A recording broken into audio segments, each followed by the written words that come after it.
Bien, mesdames et messieurs, en attendant que le président Nicolas Seydoux raccompagne madame la ministre, permettez-moi au nom du Conseil économique, social et environnemental de vous souhaiter la bienvenue.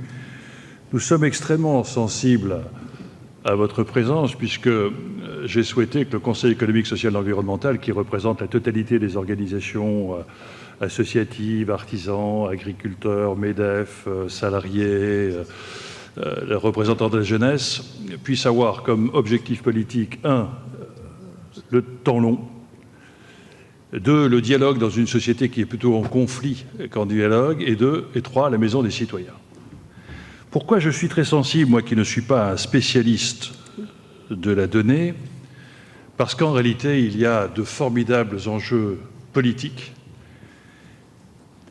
et votre réflexion est extrêmement importante. Aujourd'hui, on a trop tendance, et la presse ou l'actualité le manifeste, notre société est nerveuse, angoissée, tout simplement parce qu'il n'y a pas de vision. Sans vision, il n'y a pas de projet. Sans projet, il n'y a pas de mobilisation. Et nous sommes dans un moment extrêmement particulier où, quand il n'y a pas d'espérance, les peuples, quand ils ne se transcendent pas par la défense d'une cause, ils se déchirent au nom de leur intérêt. Et nous sommes dans des moments extrêmement tendus, extrêmement compliqués, comme dans les années 1930, où les boucs émissaires peuvent quelquefois alimenter une violence dans les rapports humains. C'est d'autant plus surprenant que, notamment les sujets que vous allez évoquer, devraient nous permettre de faire une formidable révolution culturelle dans le pays. Comment redonner à nos concitoyens le goût de l'aventure, le fait que le progrès peut être un facteur d'opportunité et non pas un facteur de risque, et que le fait que le monde nouveau dans lequel nous entrons, grâce aux données, grâce au numérique, est un monde certes plein de dangers, mais plein d'espérance. Et nous avons absolument besoin de vos réflexions pour, je dirais, éclairer le monarque. Je peux comprendre que la sphère politico-administrative aujourd'hui est complètement déstabilisée. Machiavel nous avait déjà alertés. Le monarque assoit sa confiance sur sa domination. Et il dominait un territoire, un prince, un territoire, une religion. Aujourd'hui, la science, la mondialisation, fait que sur la circulation des capitaux, sur la circulation des idées, sur la circulation des marchandises, voire même sur la circulation des hommes, toutes les frontières ont explosé. Et le monarque est nu. Et aujourd'hui, cela perturbe, bien évidemment, toutes celles et ceux qui détiennent un pouvoir sur un ancien modèle de domination dominée. Nous rentrons dans une économie du partage, dans une économie de la transparence du savoir, quand toute notre culture de pouvoir a été faite sur l'opacité, sur le fait de dominer et non pas de partager. Et je voudrais dire à quel point nous sommes dans un moment extrêmement intéressant de vos réflexions. Le monarque est obligé de livrer une bataille de l'espace qu'il est en train de perdre. Car au lieu de gérer un espace et de maintenir sur place, dans l'ensemble des pays, les 3 débats politiques qui sont en train d'émerger, c'est la compétitivité des territoires. Quelle politique dois-je faire pour attirer sur mon territoire les jeunes du monde entier et les capitaux du monde entier?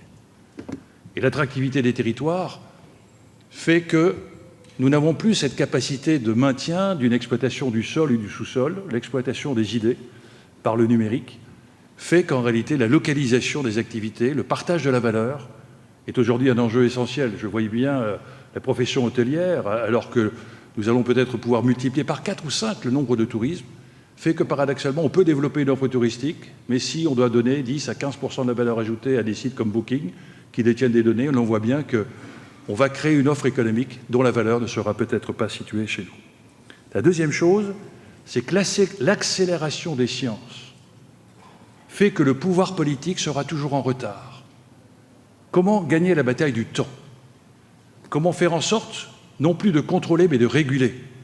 Comment faire en sorte que, je recevais hier le directeur général de l'UNESCO, justement sur cette bataille de l'altérité de la culture, nous puissions faire en sorte que le temps d'élaboration d'une décision politique de plus en plus compliquée dans une société de plus en plus diverse ne soit pas systématiquement en retard par rapport à d'autres espaces de pouvoir que sont aujourd'hui les entreprises, que sont les réseaux, car nous ne sommes plus dans une gestion des matières du sol et du sous-sol, nous sommes dans une gestion de flux.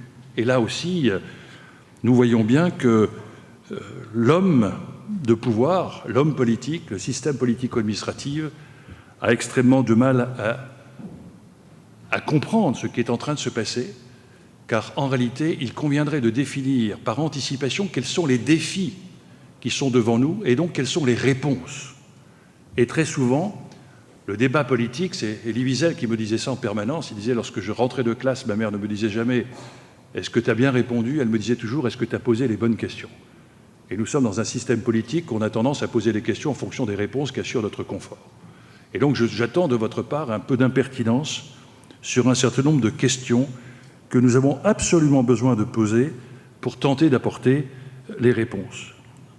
Je voudrais dire aussi à quel point je suis extrêmement frappé de voir que cette économie numérique, cette avancée des sciences, cette métamorphose qui est la troisième que nous connaissons dans l'humanité et qui va créer des troubles politiques et géopolitiques pendant 10 ou 15 ans et qui fait que tant que l'espérance du renouveau n'est pas plus forte que la douleur de la perte, il y aura de formidables résistances populaires. Nous voyons bien que notre organisation collective elle-même est remise en cause. Nous avons connu au départ de notre humanité l'organisation tribale, puis l'organisation monarchique avec l'armée et la religion pour maintenir les peuples, puis la démocratie et l'entreprise. Et aujourd'hui, comment gérer sur une régulation mondiale les réseaux et les fédérations? Je voudrais dire aussi à quel point je suis très sensible au fait que nous allons devoir en même temps lancer des batailles politiques sur le bien commun, changement climatique, et préserver en même temps la liberté individuelle. Et nous allons avoir des débats difficiles. Je crois que tous les débats politiques étaient enthousiasmants parce que l'avancée des sciences nous permettait d'avoir des débats politiques sur le recul du possible, sur l'utopie du potentiel. Notre débat politique aujourd'hui, c'est quelles sont les limites que l'on doit fixer, car nous sommes en train de rentrer à un moment particulier de la science, où la science nous fait découvrir des choses qui dépassent l'entendement du cerveau. Un trader fait 27 000 opérations par seconde. Quand vous visitez l'Institut du cerveau et de la moelle épinière, on réfléchit aujourd'hui sur la façon dont on pourrait influencer le passage de la pensée à l'acte. Et l'on voit bien que, bien évidemment, nous avons en même temps une formidable puissance collective qui se met en place et une extraordinaire fragilité collective parce que n'importe quel individu peut être un créateur de niveau mondial en quelques années ou un destructeur mondial, hacker ou détruire n'importe quelle banque. Donc nous sommes en même temps dans une extraordinaire évolution de la puissance qui est en contrepartie une extraordinaire fragilité, car chacun peut détruire un système auquel nous tenons tous. Et c'est quelque chose de tout à fait étonnant, parce que jusqu'où doit-on aller au nom de la sécurité terroriste et le recul de la liberté individuelle? Jusqu'où pouvons-nous imaginer, au nom de la santé et de la médecine prédictive, fragiliser un individu sur la capacité de son parcours? Au moment où vous allez ouvrir ce débat, je dois vous dire à quel point notre Conseil économique, social et environnemental, grâce à l'impulsion de François Riche, de François Rachid et d'autres, nous nous sommes fortement engagés pour offrir ce lieu de débat, ce lieu de dialogue, qui n'est pas un débat de posture, un débat d'intérêt. Nous devons absolument réfléchir les uns et les autres à ce que la politique retrouve l'adhésion des causes qui transcendent les individus, à faire l'enthousiasme du futur, l'enchantement du futur pour être capable de faire rêver à nouveau nos concitoyens, mais en même temps leur faire toucher du doigt les limites qu'il ne faut pas franchir. Et nous avons de vrais soucis, parce qu'à la limite, plus les libertés de choix seront offertes à nos concitoyens, plus nous mesurons l'échec de notre système éducatif qui continue à transférer des connaissances alors qu'on devrait éveiller des consciences, permettant à chacun d'être libre de son choix et être acteur de sa propre vie. Nous sommes aujourd'hui, au contraire, dans une économie d'envie qui crée des frustrations et qui a mis en forme d'esclavage moderne où l'homme est prisonnier des envies créées par les autres et vit des émotions médiatisées générées par les autres. Nous avons absolument besoin, dans un monde qui permettra à chaque individu d'être un acteur de niveau mondial ou à chaque acteur mondial d'en faire un esclave parce que l'on sera dans ses affects et dans la gestion de ses affects par les données qu'il mettra lui-même par les objets intelligents en marche. Nous sommes aujourd'hui extrêmement... C'est un moment important.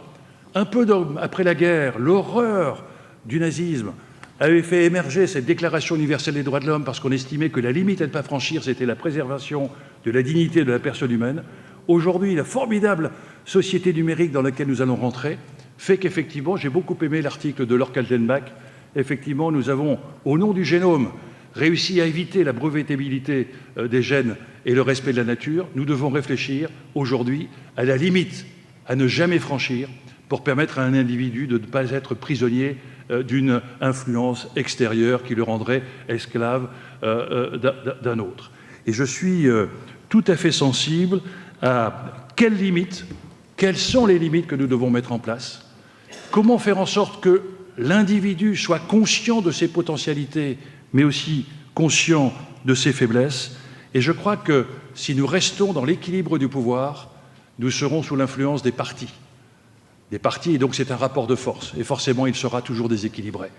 Le seul moyen de rétablir le fléau de la balance, c'est de revenir sur la notion des valeurs, l'éthique dans la conduite, l'exemplarité qui sera aujourd'hui plus nécessaire que jamais pour retrouver une confiance dans un système qui, aujourd'hui, peut alimenter son autodestruction parce que la suspicion, le doute et l'inquiétude peuvent être un frein extraordinaire pour l'humanité. Donc soyons attentifs à ce que nous pouvons aujourd'hui, par le numérique, caresser les plus bas instincts du peuple et connaître des moments extrêmement difficiles, ou au contraire valoriser la science et permettre à chacun de s'élever par la transcendance des causes à laquelle on souhaiterait qu'il aspire. Et je souhaiterais que vous puissiez tenter de nous répondre. Qui contrôle? Qui régule? Quelle est la jurisprudence qui permet de faire respecter le droit? Quelles sont les batailles sur lesquelles les politiques devraient être aujourd'hui extrêmement attentifs? Dans le combat que l'on a sur la négociation USA-Europe, ce n'est pas uniquement un combat d'Organisation mondiale du commerce, c'est la bataille du droit continental et du droit anglo-saxon. Est-ce que l'on doit être toujours en train d'essayer de réfléchir à l'équilibre entre le fort et le faible? Ou est-ce que l'on doit laisser aux avocats, en fonction de la puissance de ceux-ci, le fait de pouvoir équilibrer? Et l'on voit bien que la volonté des Américains de développer le droit de l'investisseur, qui permettrait de faire en sorte que le droit supplante le politique, peut être un facteur extrêmement préoccupant qui peut aussi vous concerner. Et puis enfin, puisque vous êtes concerné par la culture, je voudrais dire à quel point l'un des combats politiques les plus compliqués, c'est que, bien évidemment, c'est la compétitivité des territoires. Bien évidemment, c'est le vieillissement. C'est-à-dire que l'Europe a besoin de 50 millions de populations étrangères pour équilibrer sa population active d'ici 2030. C'est-à-dire que le XXIe siècle, c'est le siècle de l'altérité, de l'autre. Si le numérique exaspère les différences, nous allons connaître des tensions incroyablement difficiles avec des boucs émissaires et des tensions comme on a connues dans les années 1930 et la négation de l'autre, qui ne renforcera pas notre identité. Ou au contraire, nous arriverons à un moment où notre société a perdu la socialisation par la famille qui est souvent en rupture et le travail qui est souvent négligent. C'est par la culture, par le sport, par la pratique d'une émotion partagée que nous allons pouvoir retrouver le sens de l'altérité et le goût de vivre ensemble. Et donc la culture, ce n'est pas uniquement un combat économique, c'est un combat sociétal pour faire en sorte que les hommes puissent découvrir ce que disait Malraux, la culture, ce n'est pas la supériorité, c'est la fraternité. Bonne journée à tous.